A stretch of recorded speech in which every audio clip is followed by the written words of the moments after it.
The year's best new character is not a fast-talking mascot with attitude. He's also not one of the poorly animated stars of the new Mass Effect game. In fact, the best new character of the year doesn't have arms or legs. As far as I'm concerned, that honor goes to Noodle, the likable new hero at the center of Snake Pass, a clever new 3D platformer with almost no actual platforming.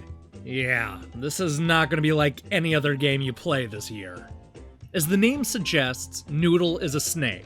He and his buddy Doodle, a hyperactive hummingbird, have to work together to save their tranquil habitat from a mysterious interloper. They do this by exploring 15 large stages in hopes of finding the colorful keystones and unlocking the magical gates scattered around the peaceful world of Haven Tor. If all goes well, the two friends will be able to flush out the bad elements and go back to enjoying a simple life filled with sunny days. What starts out as a fairly simple premise quickly turns into an addictive little physics-based platformer that involves carefully navigating through a series of challenging obstacles in order to find the keystones.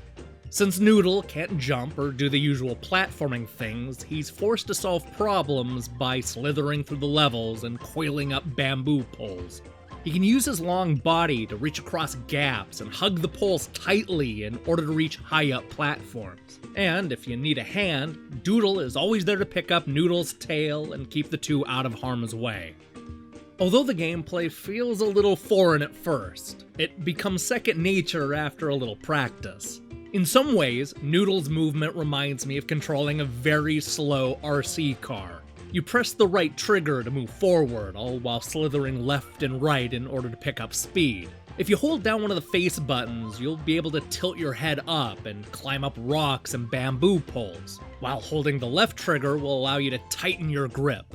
It's a simple setup that takes a little practice to master, but ended up being one of my favorite parts of Snake Pass.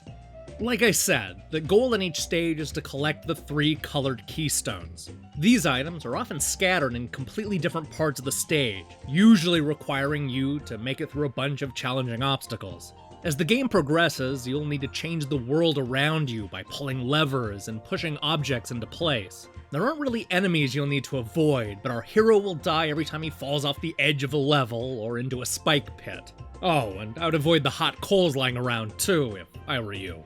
For what it's worth, there's more to these 15 stages than just collecting keystones. Each stage has a series of 20 floating bubbles to pick up, along with 5 gold coins. It's possible to focus entirely on the 3 keystones and move on to the next stage, but a lot of the fun comes from thoroughly exploring the tropical world and finding everything. There's a lot of replay in going back through the levels and finding everything, and then doing it all over again in the Unlockable time trial mode.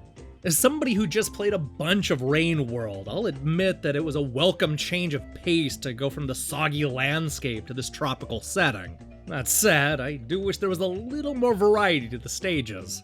The 15 levels are split across several areas, but they aren't as diverse as you might expect.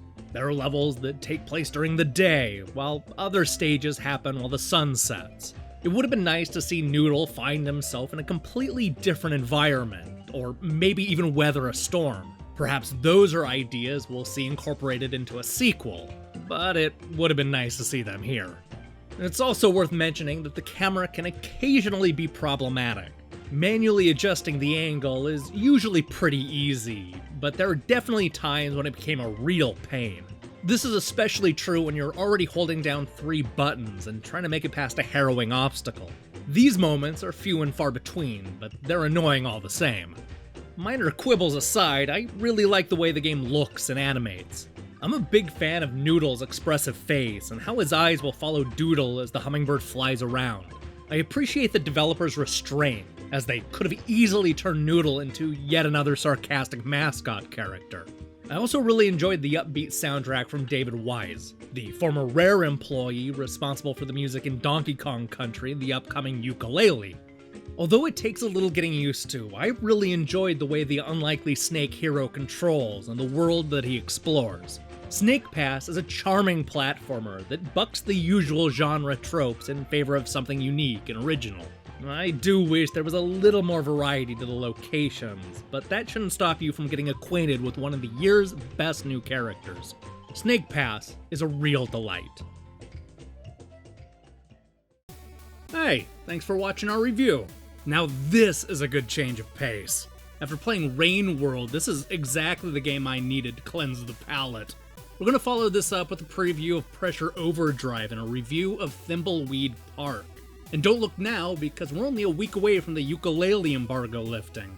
Is it the 3D platformer N64 fans have been waiting for? I guess you'll find out soon enough. In the meantime, I recommend you click the subscribe button and support what we're doing here. Until then.